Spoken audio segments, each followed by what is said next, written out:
بسم اللہ الرحمن الرحیم والصلاة والسلام علی رسول اللہ وعلی آلہ وصحبہ اجمعین۔ معزز ناظرین و سامعین کرام، السلام علیکم ورحمۃ اللہ وبرکاتہ۔ فضائل مولا کائنات سیدنا علی کرم اللہ وجہہ الکریم۔ مولا کائنات شہنشاہ ولایت سیدنا علی کرم اللہ وجہہ کے بے شمار فضائل ہیں۔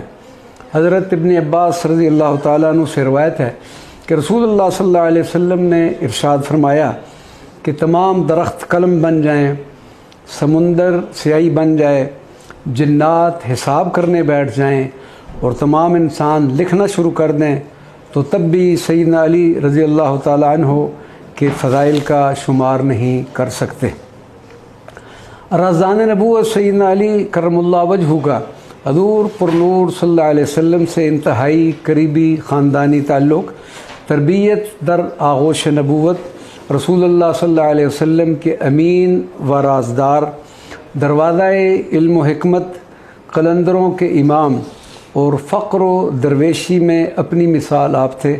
خشیت الہی کا یہ حال تھا کہ ساری رات مصلی پر بیٹھے محو عبادت رہتے۔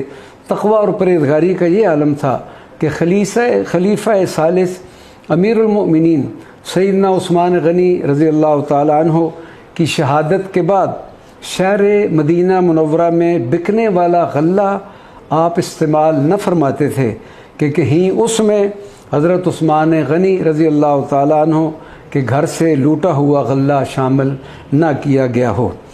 ابن مغازلی نے حضرت انس بن مالک رضی اللہ تعالیٰ عنہ سے روایت کی ہے کہ رسول اللہ صلی اللہ علیہ وسلم نے ارشاد فرمایا کہ میری امت کے 70,000 آدمی جنت میں بغیر حساب و کتاب داخل ہوں گے۔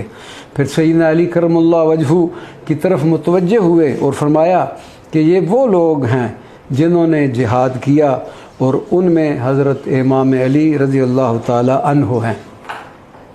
تاریخ بغداد میں حضرت جابر رضی اللہ تعالی عنہ کی مرفوع حدیث ہے کہ حضرت علی رضی اللہ تعالی عنہ کی محبت گناہوں کو اس طرح کھا جاتی ہے کہ جس طرح آگ لکڑی کو ختم کر دیتی ہے۔ حضرت امام جلال الدین سیوطی رضی اللہ تعالیٰ عنہ نے تاریخ الخلفاء جلد اول میں ایک حدیث مبارکہ کے آخر میں لکھا ہے کہ رسول اللہ صلی اللہ علیہ وسلم نے فرمایا کہ میرا اور حضرت علی کا ہاتھ انصاف کرنے میں برابر ہے۔ صاحب صواعق محرقہ نے ایک حدیث نقل کی ہے کہ سیدنا ابو بکر صدیق حضرت سیدنا علی کرم اللہ وجہہ کے چہرہ انور کو بہت زیادہ دیکھا کرتے، جس پر سیدت عائشہ صدیقہ نے اس کا سبب پوچھا تو آپ رضی اللہ تعالیٰ عنہ نے جواب دیا کہ میں نے رسول اللہ صلی اللہ علیہ وسلم سے سنا ہے کہ النظر الی وجہ علی عبادہ، کہ حضرت علی کے چہرہ پر نظر کرنا بھی عبادت ہے۔ رسول اللہ صلی اللہ علیہ وسلم کا ارشاد مبارک ہے کہ جس نے حضرت علی رضی اللہ تعالیٰ عنہ سے محبت کی گویا اس نے مجھ سے محبت کی، اور جس نے مجھ سے محبت کی تو اس نے اللہ تبارک و تعالیٰ سے محبت کی۔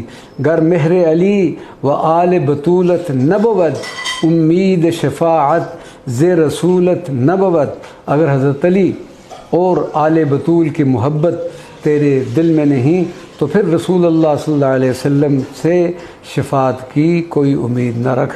اللہ تبارک و تعالی ہم سب کو سیدنا علی کرم اللہ وجہہ کی برکت اور فیض نصیب فرمائے۔